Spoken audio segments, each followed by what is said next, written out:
এবং আল্লাহ যে সম্পর্ক অক্ষুণ্ণ রাখিতে আদেশ করিয়াছেন, যাহারা তাহা অক্ষুণ্ণ রাখে,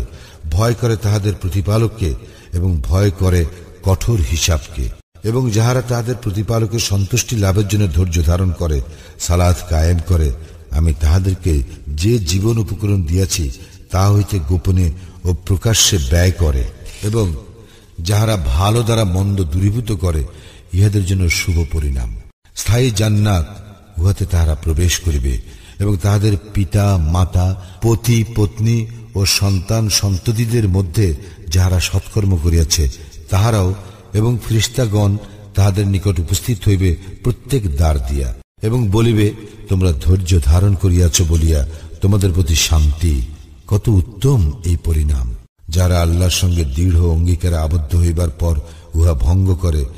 যে সম্পর্ক অক্ষুণ্ণ রাখিতে আল্লাহ আদেশ করিয়াছেন তাহা ছিন্ন করে, এবং পৃথিবীতে অশান্তি সৃষ্টি করিয়া বেড়ায়, তাহাদের জন্য আছে লানত, এবং তাহাদের জন্য আছে মন্দ আবাস।